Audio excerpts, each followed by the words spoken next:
Et salut à tous, on se retrouve aujourd'hui pour les résultats de Raw du 4 avril 2022.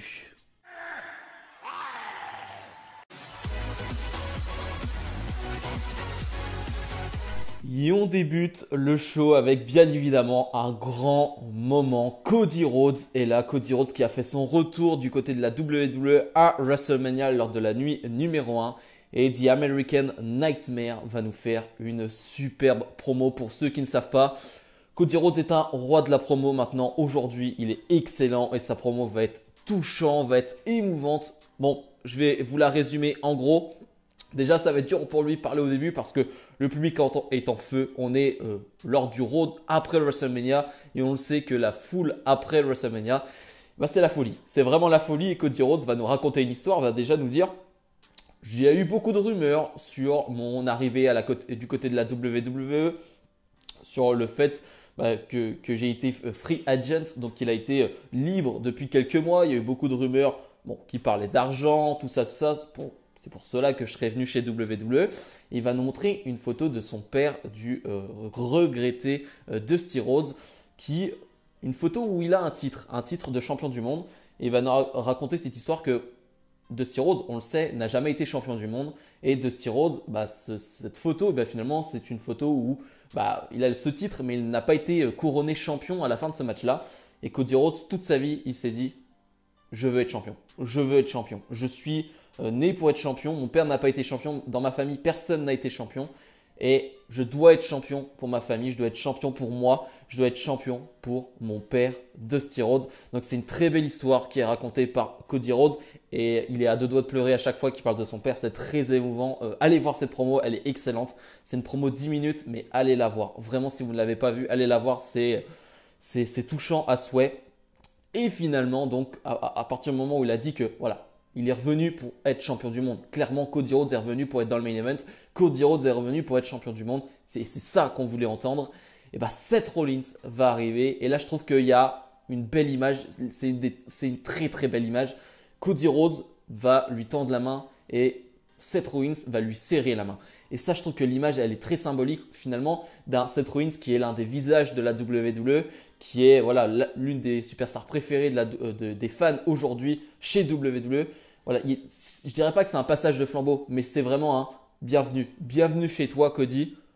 Et c'est beau. Je trouve ça magnifique. Je trouve que de A à Z, c'était magnifique. Donc si vous ne l'avez pas vu, allez voir ça. Les nouvelles championnes par équipe, Sasha Banks et Naomi font face à Rhea Ripley et Liv Morgan à combat de 7-8 minutes. Et comme je l'avais dit à Mania, c'est entre ces deux équipes qu'il y avait le plus d'alchimie. Donc là vraiment on a un très bon combat. Alors je sais pas trop l'intérêt de faire ce match tout de suite. Enfin si, je le comprends. À la fin du match, on va dire que je comprends cet intérêt parce que finalement, c'est les deux plus grosses équipes, on va dire, du moment. Donc, je comprends. Sur le coup, je me dis pourquoi les faire s'affronter maintenant.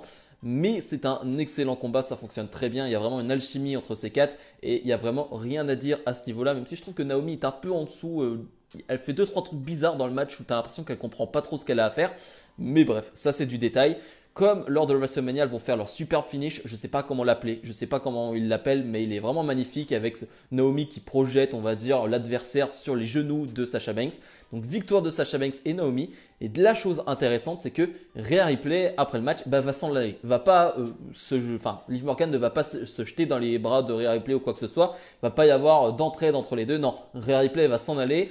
Elle en a un peu marre de cette défaite et j'ai envie de dire tant mieux, j'ai plus envie de voir Rhea Ripley et Liv Morgan ensemble, j'ai envie de voir Rhea Ripley solo, enfin une victoire, enfin une Rhea Ripley solo qui fait quelque chose en solo. On parle de Rhea Ripley, elle est très appréciée, qu'elle soit en heel ou en face, voilà, on veut Rhea Ripley en solo. Kevin Owens arrive directement sur le ring, prend un micro pour nous parler directement de sa défaite face à Stone Cold Steve Austin ce samedi à Mania. Il va trouver une excuse. Alors déjà il va dire, bon c'est vrai que Stone Cold a fait un gros match et il m'a battu. Parce qu'il faut être fort pour battre l'un des plus grands de tous les temps que je suis. Et en fait, il dit, en fait, c'est pas une énorme victoire. Cette victoire ne devrait même pas compter dans les records, dans les livres d'histoire, parce que, en fait, le jour d'avant, je me suis blessé au dos à la salle parce que voilà, j'ai voulu porter un trop gros poids et donc voilà, cette victoire ne devrait même pas compter. Bon, c'est du Kevin Owens, hein, c'est plutôt marrant. Et finalement, on va avoir Ezekiel qui va arriver. Alors j'ai vu Ezekiel marquer, je me suis dit attends, Ezekiel, c'est quoi ce bordel? On va avoir un gars en slip qui va arriver. Et si tu regardes bien, tu te dis, attends, mais il ressemble à Elias. Et effectivement, c'est Elias qui a donc été repackagé, qui est maintenant Ezekiel.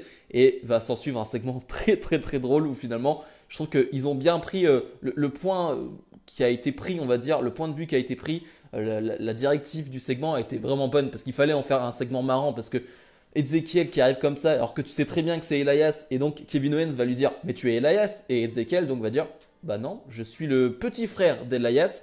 Donc c'était plutôt marrant, et même Kevin Owens qui va terminer le segment en disant si tu quittes pas ce ring dans 10 secondes, et bah tu vas voir ce qui va arriver. Donc il va avoir un décompte. Ils vont arriver à 1 et Owens va partir et le segment va se terminer. Donc c'était plutôt marrant. Donc on a donc Ezekiel qui est là, hein, donc on va dire Elias qui fait donc son retour. On le sait que ça fait des mois qu'il est plus blessé, que ils attendent de le faire revenir sous un nouveau personnage. Bon, son personnage a l'air assez basique pour le moment, en tout cas dans la tenue. On verra bien ce que ça va donner parce que Elias au micro c'était cool, donc à voir ce que ça va donner. Dominic Mysterio fait face à The Miz et il n'y a rien à dire sur ce combat parce que ça va durer 20 secondes. Et oui, The Miz va directement porter son finish, voilà, quelques secondes après le début du match, donc victoire de Miz. Ok, d'accord, je comprends pas trop pourquoi il donne autant de victoires à Miz en ce moment, mais ok. Et finalement après le combat on va avoir enfin l'arrivée de Veer qui est annoncé depuis des mois maintenant, et je crois pas abuser en disant des mois. Et finalement, il est enfin là. Il est enfin là du côté droit, donc il a une petite réaction quand même, mais c'est plus pour rigoler. J'imagine les gens sont en mode enfin il arrive. Et finalement, Veer va s'en prendre au Mysterio, donc directement il tourne heel. Bon, je vous avoue que je m'en fiche un peu de Veer pour le moment, c'est plus pour la blague. On va dire que voilà, que le moment où il arrive est marrant.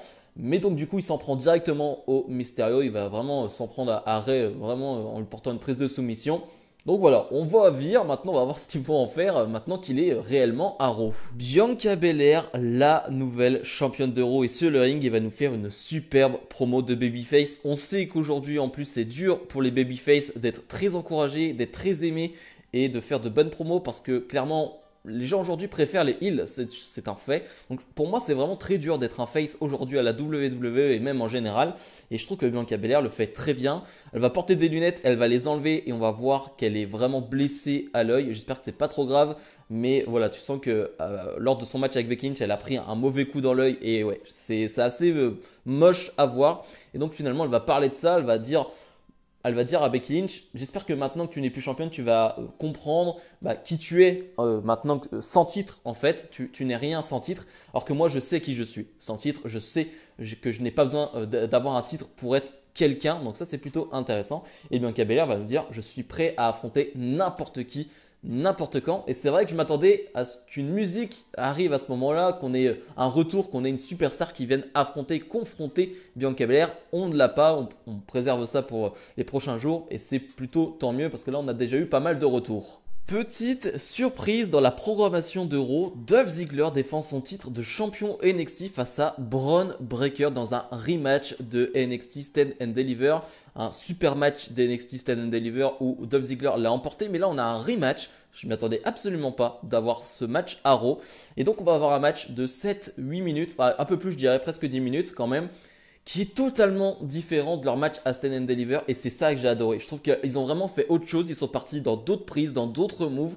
Il y a même un Braun Breaker qui va s'envoler dans les airs pour rentrer en collision avec Robert Roode. Décidément, Braun Breaker sait tout faire, c'est assez dingue le physique qu'il a. Mais ouais, je trouve que le match est vraiment différent, on va sur d'autres voies, on prend d'autres chemins et ça m'intéresse vraiment. Ça m'intéresse vraiment que Braun Breaker est déjà capable de faire d'autres choses que ce qu'il a fait ce samedi, qui est déjà assez extraordinaire. Et finalement, Braun Breaker, là aussi à la surprise générale, va remporter le match et donc redevenir champion NXT. Et je pense réellement que Vince, je dirais pas qu'il a craqué pour Braun Breaker, mais je dirais que il se dit ok, Braun Breaker c'est quand même quelqu'un, et je pense qu'il voulait lui donner une grosse victoire devant une grosse foule d'euros pour marquer le moment, et puis pour surtout aussi dire aux gens regardez NXT, regardez c'est qui le mec qui règne à NXT, c'est ce gars-là, c'est ce jeune-là qui est très talentueux. Donc je trouve que le coup est très bien fait d'avoir fait ce match là à Raw et de donner la victoire à Braun Breaker. Je m'attendais pas, mais je trouve ça très bien. MVP fait son retour et MVP va introduire, nous introniser donc Bobby Lashley qui a battu Omos à Mania. Donc la promo va vraiment porter sur Bobby Lashley qui est très heureux d'avoir battu Omos. Et Omos va arriver, on va avoir une confrontation entre les deux. Et là, surprise, MVP va tourner sur Bobby Lashley et va donc frapper Bobby Lashley. MVP qui se rallie à Omos et Omos va en profiter pour détruire ensuite Bobby Lashley. C'est plutôt un bon move je trouve, même si j'aime bien MVP avec Bobby Lashley, je trouve que le duo est bon. Je pense qu'Omos, si vraiment ils veulent pusher Omos, et c'est ce qu'ils veulent faire, Omos il faut le mettre avec quelqu'un qui sait parler, avec quelqu'un qui a de la prestance et quelqu'un qui peut vraiment faire le sale boulot pour lui. Et je pense que MVP ou un autre de toute façon, mais MVP est le bon gars pour faire ça. Donc la paire peut bien fonctionner. Maintenant ça ne changera toujours pas mon avis sur Omos, sur le fait que pour moi, ça ne marchera pas, ça ne fonctionnera pas sur moi, ça j'en suis sûr et certain maintenant. Je l'ai vu à Mania, ça fonctionne pas du tout sur moi, mais avec MVP, disons que ça ne peut qu'être mieux. Zelina Vega et Carmella sont sur le ring, elles doivent avoir un match contre Shayna Baszler et Natalya, mais ce match ne va pas arriver parce que Zelina Vega va prendre le micro et va dire enfin quelque chose d'intéressant. Elle va dire Carmella, on a perdu ce titre à cause de toi et depuis des semaines on perd à cause de toi parce que t'es distraite, parce que tu crois être la plus belle femme du monde et t'es distraite par ton mari Corey Graves et je n'en peux plus. Finalement, ça va partir en bagarre générale, les deux vont se frapper et finalement, ça va se terminer sur un baiser, on va dire, très langoureux. On va dire entre Corey Graves et Carmella. Bon, ça, on aurait pu s'en passer, mais enfin, Zelina Vega qui dit j'en ai marre de Carmella. Enfin, on est tous d'accord, Zelina, on est tous d'accord qu'on n'en peut plus de cette gimmick qui ne sert à rien parce que je rappelle quand même que Carmella est championne et on a rien à faire on a été championne pardon et on n'avait rien à faire de son titre, on voulait juste être jolie, voilà, donc voilà, on est chez WWE quand même, donc voilà, même si j'en ai pas grand chose à faire de Zelina Vega en solo, qu'elles ne soient plus ensemble, c'est quand même une bonne nouvelle. Les Usos et Austin Theory font face à RK Bro et Finn Balor. Je rappelle que Balor, qui est champion des États-Unis, n'était pas à WrestleMania et ça me fout les boules et je pense que lui aussi a les boules parce que t'es champion des États-Unis, t'es Finn Balor, t'es pas à Mania. Ça doit faire mal, donc vraiment je suis de tout cœur avec lui et on a ce combat qui va durer presque une dizaine de minutes qui est sans surprise très bon.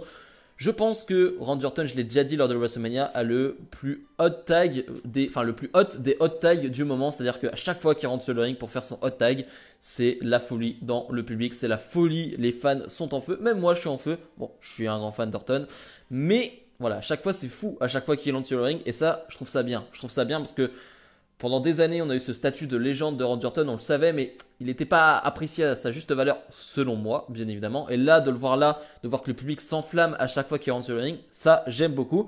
Bref, on va avoir un enchaînement de folie en fin de match où vous savez, tous les catcheurs vont s'en prendre chacun à un. En fait, c'est-à-dire que ça va être du 1 contre 1, 1 contre 1, 1 contre 1, 1 contre 1, jusqu'à ce qu'il n'en reste qu'un sur le ring. Et c'est Austin Theory qui va porter son finish sur Finn Balor et gagner ce match. Une défaite pour le champion des États-Unis. Je ne sais pas si on va repartir sur une feud entre Austin Theory et Finn Balor. Alors, je sais bien que Vince McMahon aime Austin Theory, qui veut le pusher, et ça c'est bien. Je trouve ça bien parce qu'Austin Theory a vraiment un gros potentiel. Mais il y a d'autres manières de le faire que de faire perdre ton champion des États-Unis à chaque fois. C'est toujours la même chose. Je ne sais pas combien de fois elles se sont affrontées, donc ça ferait un peu beaucoup. Edge est sur le ring pour nous faire lui aussi une superbe promo où il va nous introduire son nouveau membre de son clan. J'ai envie de dire le clan qui va juger les gens coupables selon eux. Et c'est Damien Priest qui donc a aidé Edge à gagner son match face à Edge et Styles. Et je trouve que la promo est top. Alors, ça fait des semaines et des mois que je trouve que le personnage de Damien Priest, j'y comprends plus rien avec ses disqualifications, cette rage qu'il a en lui. Et là, finalement, ils vont la mettre à bon escient, c'est-à-dire qu'ils vont la mettre au bon moment, ils vont en parler au bon moment, c'est-à-dire que Edge va dire j'ai vu toute cette rage, j'ai vu toute cette colère ces derniers mois et voilà, j'ai compris qu'il y avait quelque chose à faire avec toi et Damien Priest va dire j'ai su tout de suite ce que je devais faire, c'est être avec toi Edge. D'ailleurs, ils vont bien interagir avec le public qui va dire à de nombreuses reprises we don't care, donc on s'en fout de ce que tu dis Damien. Et Edge va le dire oui mais et Damien Priest va dire, mais moi j'en ai rien à faire de ce que vous pensiez. Et Edge et Damien Priest vont en rigoler. Bref, il y a quelques petits segments comme ça qui sont plutôt marrants. Et finalement, AJ Styles va arriver. Il en a un peu marre, AJ Styles, et il veut s'en prendre donc à Edge. Il va s'en prendre à Damien Priest. mais finalement le nombre fait la force. Les deux vont réussir à s'en prendre à AJ Styles. Ils vont pas réussir à porter le concerto, donc ces deux chaises voilà, dans la tête de AJ Styles parce que la sécurité va intervenir. Mais on continue cette histoire avec AJ Styles et c'est plutôt normal vu que Edge a gagné avec une intervention donc à WrestleMania. C'est plutôt normal et je pense que cette histoire va se terminer dans un Hell in a Cell ou dans un match avec stipulation et c'est plutôt une très bonne chose. Les Street Profits font face à Alpha Academy mais voilà, ils vont s'attaquer avant le combat et donc Adam Pearce va arriver et va dire mais si vous voulez vous frapper sans règle, il n'y a pas de souci, on va faire un Tornado Texas match. Donc en gros, il n'y a pas de règle, juste les 4 vous vous battez, il faut juste faire le tomber sur le ring. Donc ça j'ai trouvé ça cool. Bon, le match en soi, il n'y a pas grand chose à dire. Il y a 2-3 spots sympathiques, mais c'est un match plutôt court où, bon, c'est pas le match le plus intéressant. À part le spot final où le public réclamait une table depuis le début du match. Et ils vont la voir, cette table qui va être posée sur le ring. Et donc, on va retrouver Chad Gable qui va être posé sur cette table. Et donc, Angelo Dawkins qui va poser Chad Gable sur la table. On va avoir donc Montez Ford qui va faire son big splash du haut de la troisième corde et donner la victoire à son équipe. Voilà, c'est un moment fun, un moment sympathique. Mais voilà, ça aurait pu être plus court. Et le segment Main Event, on retrouve le chef de tribu avec toute sa famille, Roman Reigns, donc le champion indiscutable maintenant qui a donc les 2 titres de champion WWE et Universal. Et finalement, c'est un segment assez bizarre parce que c'est un segment de fin de show de Raw après WrestleMania, donc on s'attend forcément à quelque chose de grand, de grandiose, en tout cas à quelque chose de fort, de puissant. Et on va pas vraiment avoir ça, c'est-à-dire que Roman Reigns et Paul Heyman d'ailleurs, qui va parler pendant cette promo, vont mettre en avant Roman Reigns, vont le mettre over, vont vraiment parler de lui en disant que voilà, il est toujours dans son God mode, qu'il est toujours aussi incroyable et que voilà, maintenant qu'il a battu Brock Lesnar, finalement, ça c'est le passé. Maintenant, Roman Reigns va toujours plus loin parce que c'est comme ça qu'on est grand, c'est comme ça qu'on est fort, c'est en voyant le prochain move, en regardant de l'avant.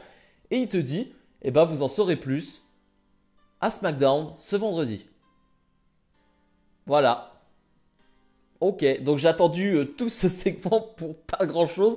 Tout ça pour te dire, ouais, on est là, mais on te dira vendredi en fait. D'accord, je m'attendais à ce qu'une superstar fasse son apparition, aille confronter Roman Reigns, c'est souvent ce qu'on a après WrestleMania, une superstar qui vient directement confronter donc le champion.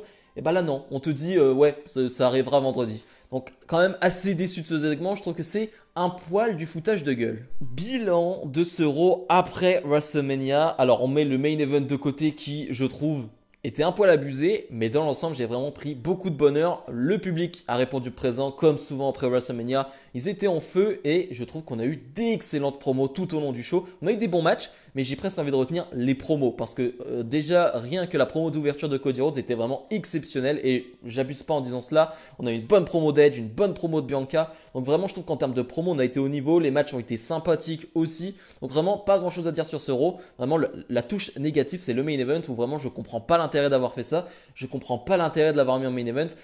Autant, les limites mettre Cody Rhodes sa promo en main event. Voilà, c'est ce que je me dis parce que finalement, je comprends pas trop l'intérêt. Bref, si je dois donner une note, on va être sur un 7, 7,5 sur 10 tout de même parce que c'était quand même excellent.